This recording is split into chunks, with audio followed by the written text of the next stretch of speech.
Chapter 3 An Honorable Man. Admission is for pink card holders only. But I'm willing to pay. Scram. Cloud wrinkled his brows as he gazed at the impressive 6'5" bouncer that blocked his path. The meaty biceps were more than enough to break his neck. Determined to negotiate entry, he approached the man once more, only for his 5'7" frame to be hurled at the nearest garbage bin. The impact knocked his breath away and sent his mind reeling with pain. Struggling to stand, he brushed the gravels of stone and dirt that clung to his clothes.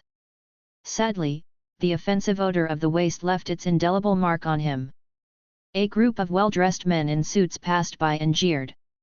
"Hey, don't forget to take a shower." Ignoring their rude remarks, he focused his attention at an obnoxious building that denied him entry. The 2-week journey from Nibelheim to this hellhole of a city wouldn't deter his quest to be reunited with her. As the flickering pink and yellow lights illuminated his dirt-smeared face, he silently vowed to find a way inside. "Just wait for me, Aerith." The heaviness of the large weapon on his back began to wear him down, prompting a search for a hotel. Despite being a slum area, Sector 6 wasn't a cheap place to live in. It was expensive. 6 hours later, 5 hotels had politely declined him accommodation, irritating him. It didn't help that his buster sword was a drag to carry around. Unloading the blade from its holster, he set it aside on the ground and accidentally caught his reflection. Realization dawned on him why those hotels had turned him away. Staring at his reflection from the blade, he stroked his beard and smoothened the tendrils of hair that escaped his ponytail. He chuckled, remembering his preference for a spiky hairstyle in his youth. Now that he was older, those spiky locks had grown, reaching his shoulders, and he frequently found himself tying it in a bun.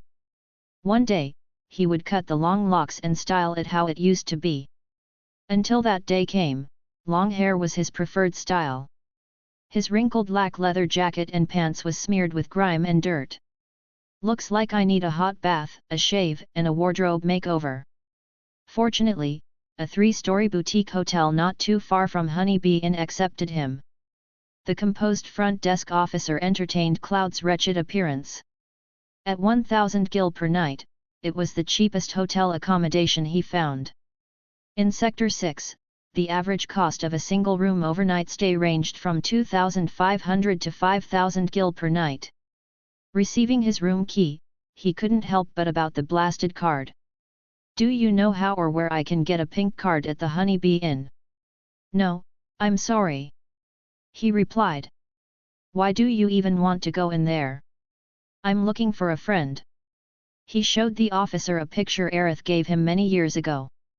She was only 15 years old, her smiling face was framed by a mass of brown hair that curled around her face. "Have you seen her?" The man's eyes were glued on the picture before he shook his head. "Too bad." With an exasperated sigh, he thanked him and walked to his room. The front desk officer politely smiled and waited as the large buster sword vanished from his sight. Immediately, he fumbled through his pocket for his cellular phone and dialed a number.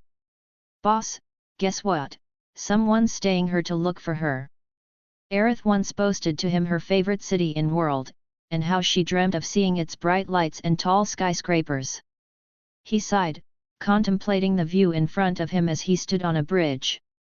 Sector 6 was covered in a thick smog blinding the skyscrapers from view, and the large plates shadowing the district suffocated him. Not too far from where he stood, was a brown-tinged river flowing between a settlement of shanty houses. A shiver ran from his spine as he witnessed a family of rats crawling out of the drainage and disappeared in the murky depths of the waters. Cloud earned his living working as a bounty hunter, traveling to different cities and towns. Each city he visited had its inherent beauty, and he struggled to find the beauty Aerith bragged to him. A shitty city with shitty people. His search for the pink card reached a dead end. Every person he approached brushed him off, and was staring to believe that someone was deliberately preventing him from finding her. He gritted his teeth, hoping for a miracle.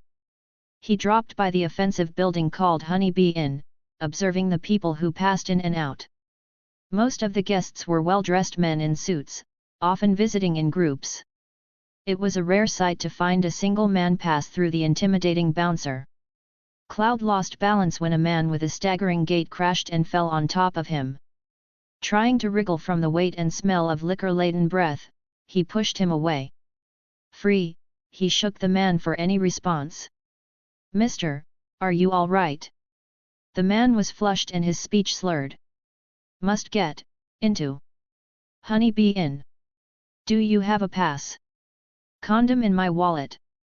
Cloud tried to reason with the drunkard and gave up upon hearing him snore. Taking pity, he swung the man's arm over his shoulder and looked for the nearest bench. Just my luck, to bag a date with a drunkard. His blue eyes scrutinized the drunk's attire, reminding him of the men in Honey Bee Inn. Rich. Classy. Tuxedo. Probably a pink card holder. Swallowing, he struggled to balance himself. His mother had single-handedly raised him to become a kind and respectful gentle human being. If his mother was here, she would have chided him to do the most proper and honorable thing, and he, Cloud Strife, was a proper and honorable man. He shoved the drunken man into the nearest dark alley and rummaged through his pockets. Finding his wallet, he flipped through it until a glossy pink card fell on the ground. "No, don't you dare, Cloud Strife! Don't you dare!" Whistling, he returned the wallet into his pocket when another thought crossed his mind. His mother's frowning face flickered. "No, don't you dare again, Cloud Strife!"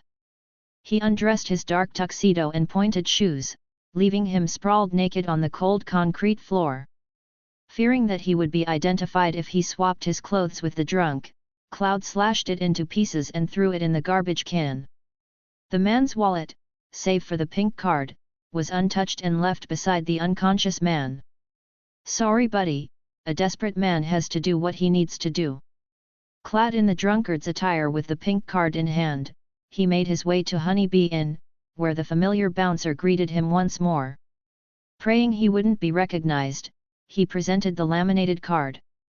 The bouncer stared at him from head to foot, wondering how he managed to procure the item. "Get your skinny ass in." "Thanks." Cloud walked inside, feeling proud that he was one step less from meeting Aerith. Thick smoke and soft pink ultraviolet ray lights overwhelmed his eyes. The loud echo of the music along the hallway added to his irritation. Out of nowhere, a beautiful blonde in a scarlet gown appeared in front of him. "Welcome to the Honey Bee Inn. I've never seen you before." "I came here alone," he replied. She led Cloud to a table with a perfect view of the center stage. Seated comfortably, he took Aerith's picture from his wallet. "I'm looking this woman. I'm not surprised that she's lovely in her youth," she drawled. "Aerith infrequently performs here. Consider yourself lucky she's here tonight.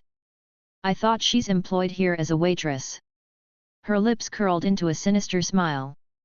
"You ask too many questions, young man." Before he could ask further, the woman left him. Sighing, he covertly assessed his surroundings. The room was dimly lit as flashes of colorful lights glittered every second. Men in business suits laughed as they talked to their female companions, while other men were eager to nuzzle their necks. "Hey, handsome! Want to have a good time with me?" Cloud glanced at the intruder, another lovely blonde in a black halter dress that barely covered her thighs.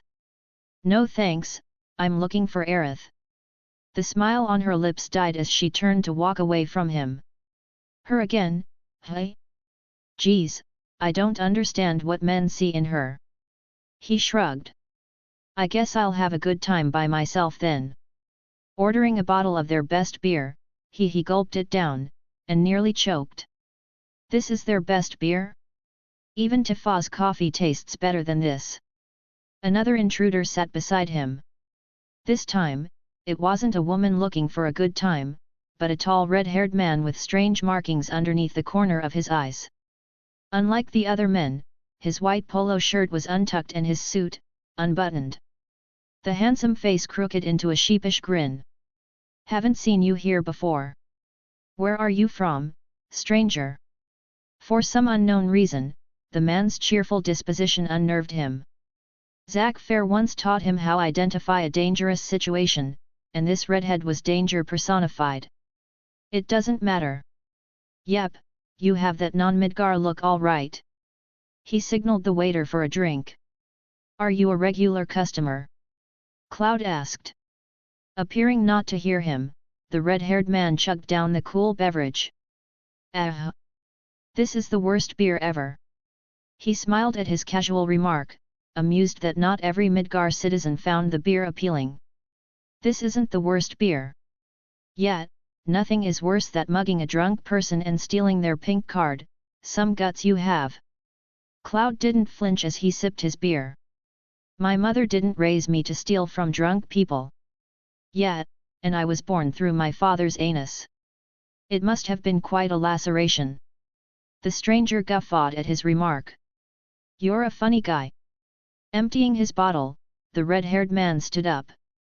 Man, I need to go now, stranger. Duty calls. Cloud barely batted him an eyelash. Bye. Oh, before I go, he leaned forward that only the two of them could hear. Runaways don't escape Midgar alive, they explode into smithereens. To be continued.